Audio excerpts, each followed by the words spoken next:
Hi guys, I'm Dan, this is Kai. We are the directors at Crescent Mortgages. Welcome to our Mortgages Explained video. So we're going to be talking you through the 5 things that you need to know. Now all 5 points are very, very important, so make sure, very important. So make sure you stay tuned until the end, and we will be finishing with a really, really important tip which could save you a lot of money.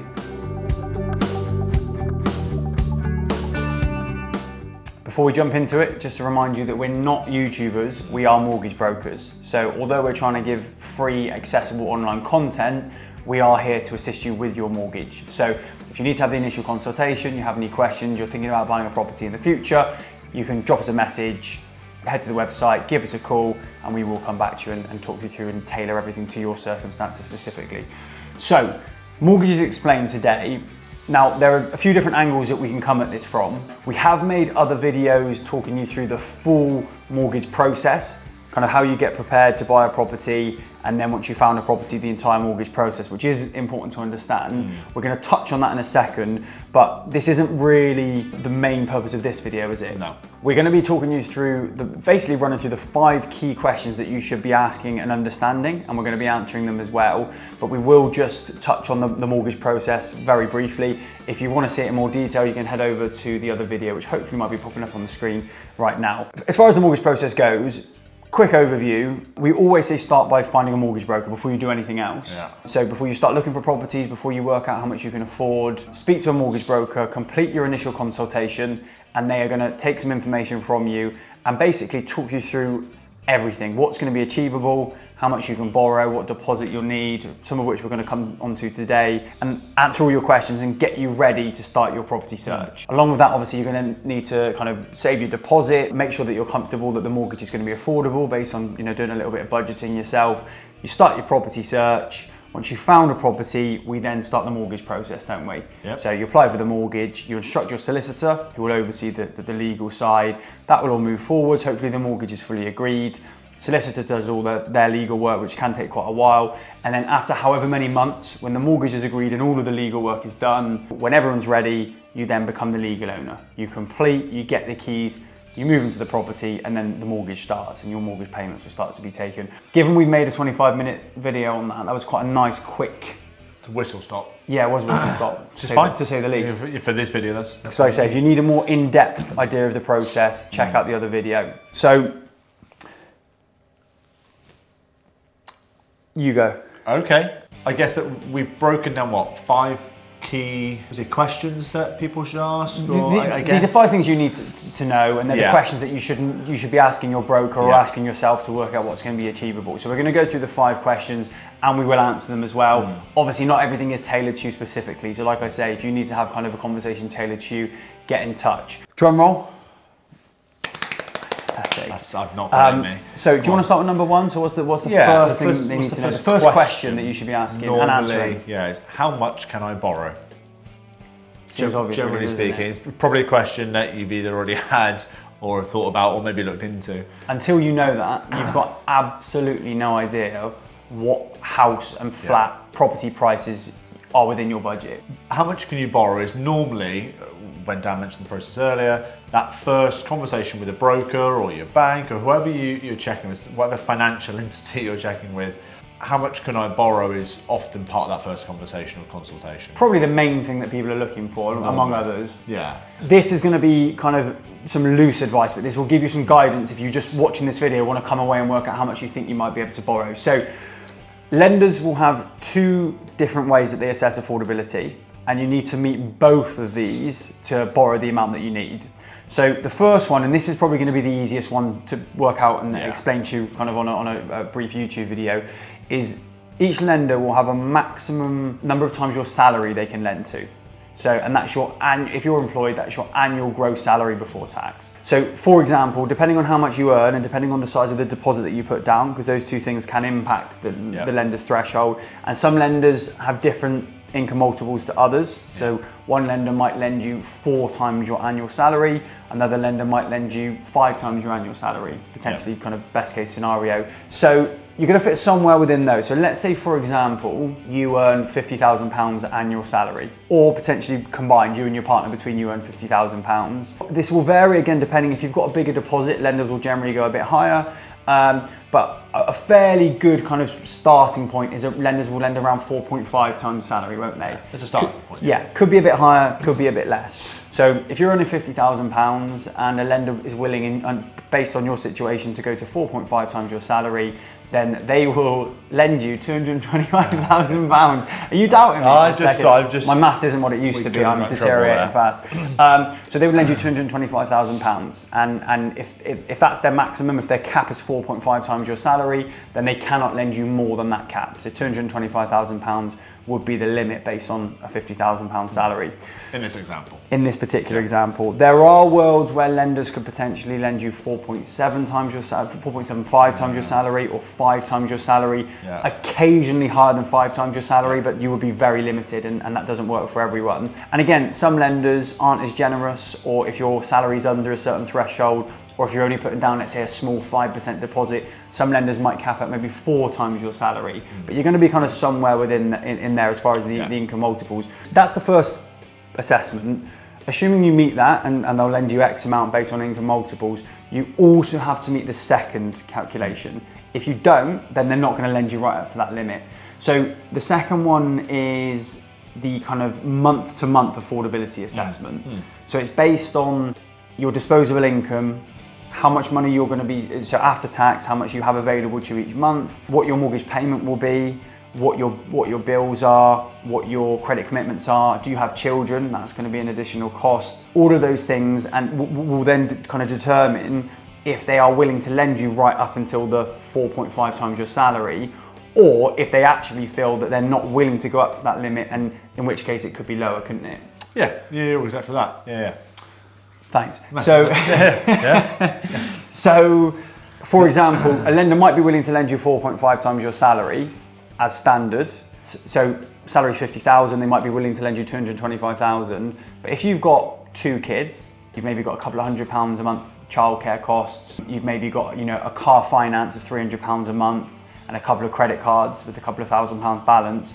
Because of all those outgoings and commitments, it might be that the lender then says, no, we're not willing to lend you 225,000 because we don't think that you can afford everything at that level, especially because they run a stress test, if interest rates rise. So they might think you can maybe pay your mortgage now, but if interest rates rose by another 2%, they don't feel that you could afford them then. In which case they might say, we're only going to lend you 160,000, for example. So you need to meet both of them. But assuming that you don't have, any kids, or maybe just one child, no childcare, not really any debts, there's a good chance that you are going to be able to borrow right up until the income multiple threshold. I'd probably say that in terms of the outgoings or commitments that were mentioned there, it really is kind of credit-based debts, or like childcare debts, childcare commitments. It's not necessarily things like your phone bill, your utilities, food shop, the essential qualities of life that you kind of have to do and are non-optional. Generally speaking, are built in already. So if you've got fantastic deals on your broadband and your utilities and whatever, doesn't really do you a particular benefit. And likewise, if they're really expensive, doesn't generally go against. So they will factor those costs into their affordability assessment, but they'll just normally take kind of national average figures. So you won't necessarily need to tell them what your phone bill is, what your water bill is, that kind of stuff. They normally just take kind of a national average. That's how much you can borrow. Like I say, 4.5 is a good indication, but could be higher, could be lower. And if you have if you have debts or potentially other commitments, it could come right down. Leads us over to the second point. So what's the second question they should be asking? How much does it cost me? How much will it cost me? How much money do I need to have saved? Yeah, how much does it cost? How much does it cost for the best? So the two main things that you're going to be looking at here are your deposit and the fees.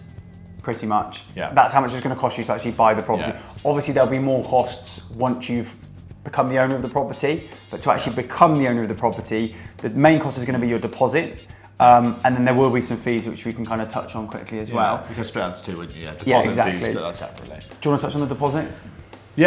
So deposits, generally speaking, you will need a deposit. There are the occasional scheme here or there that might need no deposit or really minimal figures, but generally they're very limited. They have lots of caveats. Not to say it's impossible, but it's generally unlikely that most people qualify for those. The minimum deposit that's acceptable by a wider pool of lenders is generally 5%.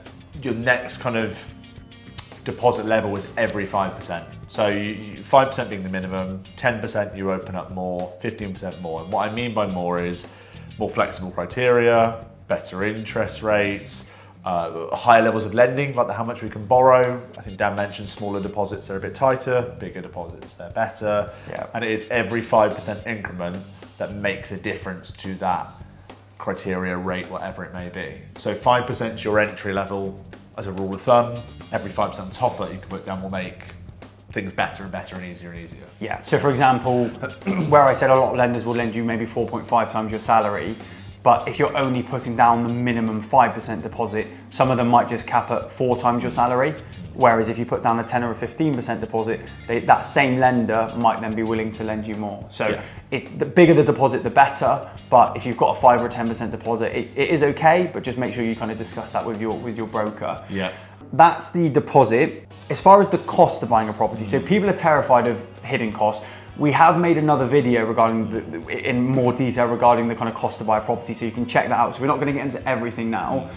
Generally, the main fees that you're going to need to cover are your legal fees, aren't there? Yep. There'll be, some brokers charge you a fee. Some lenders will charge a fee to get the best interest rate, but that can often be added to the mortgage. So again, no upfront cost there. You can choose to do a private survey on the property to have a surveyor look at it in a bit more detail. That's not mandatory. So really the main mandatory fees are your deposit, as we've touched on, and your legal fees. So the solicitor, really important role in the process. I would say if you budget around £2,000 for the solicitor, it could be there or thereabouts. Yeah. Could be less, could be more, depending on your situation, the type of property you're buying. But if you budget around £2,000, you're probably not going to be too far off. Yeah. Depending on the solicitor. Yeah, it'll get you a good solicitor. Yeah. Which is important. Just the complete cheapest solicitors, maybe not necessarily what you want, for a few reasons. And also depending on what you buy. If you buy a flat, it's normally a bit more expensive because there'll be leasehold. If you have different types of deposits can sometimes give you extra fees. There's a few things it can have, but 2,000 would get you a solid, reliable solicitor with a few extras if needed. Yeah, that's a good, sensible figure to budget. They're kind of the probably deposits, legal costs. The one that can pop up is stamp duty, stamp duty, land tax, the tax that you pay when you buy a property. If you're a first-time buyer watching this, in England, we don't give tax advice. You're going to need to have a little look on Google. The rules change frequently again, so depending on when you're watching this video. I know in England right now, there is an exemption, I think up to 425,000, but do double check that. So if you buy under a certain threshold and you're a first-time buyer, you may not have to pay stamp duty. But if you're not a first-time buyer, or if you buy over a certain threshold, or depending on the country that you're buying in, there could be stamp duty. So make sure you double check that, because it can be very high stamp duty if you are liable. But most first-time buyers in England buying under a certain threshold, as we speak, there may not be any stamp duty liability. It's normally an easy one to figure out. If you know you want to buy a property for X amount, there's a million calculators online these days that can normally figure out. Yeah, you can check it out. So again, without not wanting you to kind of miss anything, but deposit of whatever percentage you agree with your broker you're going to put down, and around £2,000 for legal costs. For, I'd say, a large majority of clients, they're going to be your only costs. But again, your broker will discuss kind of different options and let you know if there's going to be any potential additional costs for you. Question number 4. 3.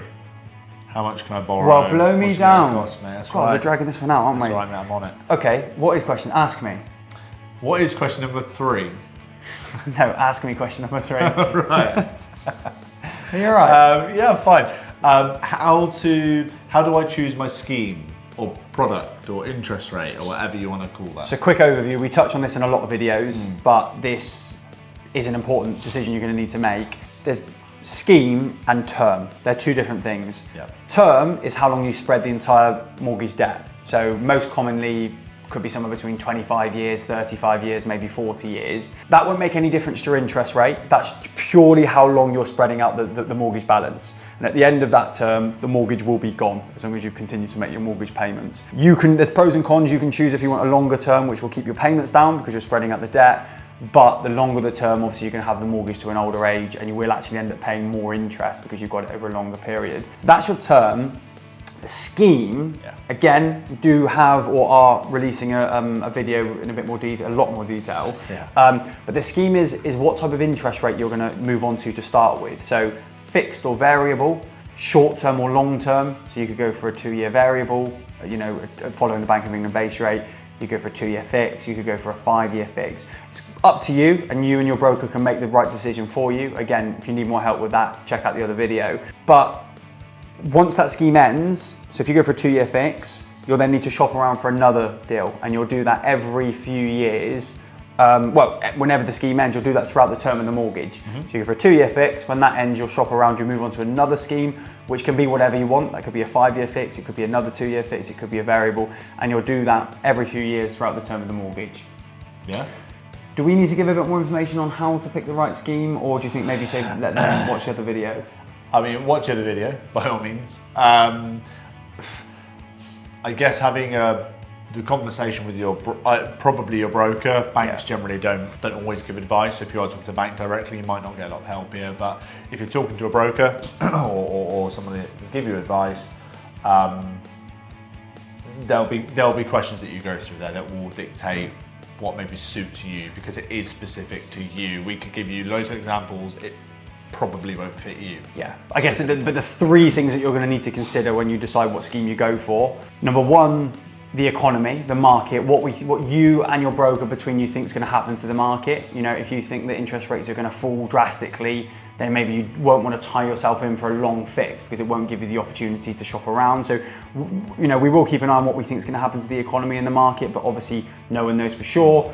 2, what your personal plans are. So if you're going to be in the property for just 2 or 3 years and then maybe moving, don't tie yourself in for a 5-year fix, because you are committed to that scheme for the full period. So your personal and family plans will have a big bearing on what scheme you go for, and also your attitude to risk. So if you are, generally a bit nervous, you're a very sensible person, you don't want to take any gambles, you might want the long-term stability of a longer fix. If you're happy to take a little bit of a gamble and maybe hopefully shop around for a better rate in a couple of years, you might go for a variable rate or a shorter fix. So that, again, there's no right or wrong. Some people are a bit more nervous and maybe want to go for the safe bet. Some people are happy to take a little bit more of a gamble. That's very much kind of, from person to person, isn't it? Where are we now on 4? This one's 4. Okay, thank you. This one's 4. Do you want to ask, or what is it?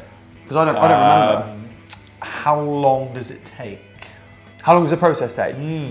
From when you have the initial consultation with your mortgage broker, and they let you know how much you can borrow, and they tell you what deposit you're going to need, and they tell you what your mortgage payment's roughly going to be, and you decide you want to start looking for a property. From there to when you actually find the property, there's no exact time frame. It could take you a few days to find a property. It could take you a few months. We've known people where it takes over a year. Yeah. There's no rush from our end, so that can take as long as it needs. Start looking for your property when you are ready. Don't let anyone else pressure you. The actual mortgage process, and once you have found a property, from finding a property to getting the keys and moving in, what would you say on average? 4 months-ish. Yeah, can be longer, can be shorter, but that's an average. Yeah, it can be. Yeah, obviously, if you're in a chain, that can drag out a bit more. If you're chain-free, a bit less. Chain is when there are more properties having to be sold further up the chain. More than 2 parties involved. Yeah, exactly. The people you're buying from are buying somewhere else, and so on and so forth. I would say, that 4 months probably allows for a little bit of a chain. Yeah. It's a national-ish average, so that will allow for a little bit of that. Yeah, if you're a first-time buyer buying from somebody who's not needing to buy onwards, they could be turned around in 8 weeks if it goes really, really well. Yeah. But in your head, assume 4 months, bit more, bit less, depending on the situation of buying. Yeah. If every there's no chain, if the seller's looking to sell as quickly as possible, you're a first-time buyer looking to buy as quickly as possible. It's a straightforward property. There's no hiccups. It could be quicker than that if everyone's on the same page and they're trying to move forwards quickly. Just really important to remember that a bit of a misconception. You'll have your mortgage application, which you'll apply for once you found a property, but you'll also instruct your solicitor. The mortgage application is normally agreed on average within a few weeks. Again, can be longer, can be shorter. It's the legal work that takes the longest. So people think it takes months to get the mortgage agreed. The mortgage can be really quick. It's the legal work. They've got a lot of work to do in the background. They'll be liaising with the seller's solicitor, going back and forth, resolving kind of inquiries and whatnot. That can be what takes the longest. And again, if there's a chain, that can obviously drag that out as well. But we'd say about 4 months is from what we see is probably average, isn't it? Yeah, there or thereabouts. This is the last one then. Yeah, I don't remember it. This one's more where do I get my mortgage? Oh yeah, this is not sure what the question I'd ask is. The question is broker, bank, or comparison site. When you decide, right, I want a mortgage at some point in the future, where do I start? Who do I speak to? Yeah.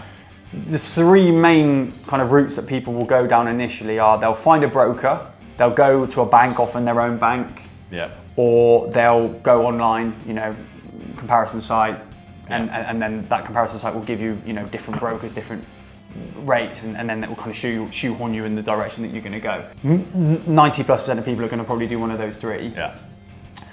Now, we might create a bit of a flow chart on the screen. We're probably going to have to now we've said that, because again, there's some misconceptions here, so we need to make sure that this is really clear. So ultimately, whichever route you go down initially, whether you go to a broker, bank, or comparison site, you are ultimately going to apply for the mortgage through the bank. Or building society, the lender. It's the lender who's going to give you the mortgage. So the bank or building society, they're going to give you the mortgage, they're going to assess you, they're going to look at you, they're going to run a credit check on you, they're going to do a valuation on the property, they're going to look at your documents. They're the ones who will agree the mortgage, and then when the completion, the purchase completes, they're going to give you the mortgage, they're going to lend you the money, you're going to be paying them each month. So wherever you go to start with, you're going to ultimately go through the bank. If you start by contacting a money comparison site, others are available. They will direct you either to a broker or directly to a bank. They'll give you different banks' interest or building society. They'll give you different interest rates, and they'll direct you to one of those two. And the advantage, obviously, the reason why you would have done that, if you have done that, is you're looking to try and obviously compare 100 banks or whatever there are these days, and go which one's the cheapest, and you're trying to get to that bank. If you go directly to one bank, the likelihood is you're not going to get the best rate, because there's another 99 out there your own bank offering probably different isn't rates. the best. Exactly. Generally. But the comparison site, as Dan said, doesn't always drive you to that. Even if it says this lender, apply here, most of them do still take you to a mortgage broker. Not all of them, but most of them still take you in some manner to a broker. Some will take you to the bank, or you can just call the bank yourself. If you know that such and such bank are the best, you can obviously just call them. Now, just again, this is maybe the misconception. A comparison site is not going to assist you with the mortgage. No. They're going to just direct you to a broker or direct you to a bank, and then you won't deal with the comparison site again. You're going to deal with the broker or the bank. If you go to a broker, yes, you're ultimately going to be applying through a bank, the same as if you contact any of them to start with, but the broker will assist you with the mortgage process. So the broker won't just pass you on to, let's say, Halifax. Let's say Halifax has the best interest rates for you and the best criteria. They're not just going to pass you on to Halifax and say, right, you now go deal with Halifax. The broker is going to basically do everything for you. Yes, they'll be applying through Halifax in this scenario, but they're going to do the research across the market to make sure that Halifax are the best lender for you, and they'll pick the best one that you're eligible for. They will submit the application for you. They'll confirm what documents you need, and they'll send those documents on to the lender. They'll be chasing the lender throughout the process, liaising with them if needs be to resolve issues along the way, right until your mortgage is fully agreed. I guess just to be clear, no matter which one of those routes you go through, you are going to apply through a bank. If you contact the comparison site, you're just going to be passed on to the bank. If you apply through a broker, they will find you the right bank, but they will do all of the work for you. I guess, in simple terms, comparison site will try and give you the best financial decision. It will try to run the economics and go, this is the best rate. Financially, this is the best rate, lowest fees, whatever it may be. Your own bank will check your eligibility, but they won't be able to say if it's the best one on the market. Because they can only give you their own because they've only got their one bank. The idea is the broker does both, alongside your eligibility, it's a good way of all the putting it, financials. Yeah, I thought about that. Do we sound biased? No, well, we are brokers. You're absolutely right though. So the broker will do all of the work for you, and they'll shop around for the best rate for you. Again, as much as we'd like you to contact us, generally we would advise wherever you go, broker is, again, pretty much hands down, a decent broker is the right way to go. It's that, So as long as you find one that you trust and you're happy with, that's a different conversation, I guess. I think that probably covers everything. Like I say, we have made other videos there's some that talk you through the jargon and the bits and pieces that maybe you won't understand. There are some that talk you through the mortgage process, but these are just the 5 key things really that you need to know when you're preparing to purchase a property in the near or distant future. As we say, any questions, just get in touch. Thanks for watching, and we'll see you next time. You forgot your tip.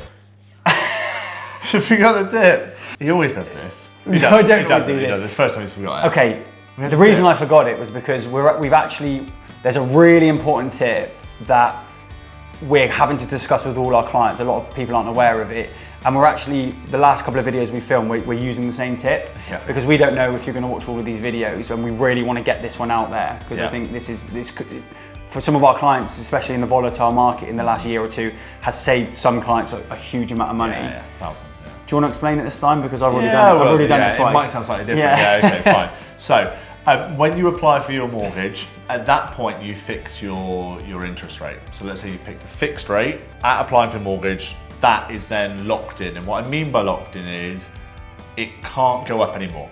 If you've applied, let's just say 5% to make it nice and round. If you've applied at 5% and rates shoot up over the 3 or 4 months it takes for the purchase to go through, you will not get any more than 5% that's been agreed. You've got it, yours. Now, if you're in a market where rates are going up, fantastic, you're sorted.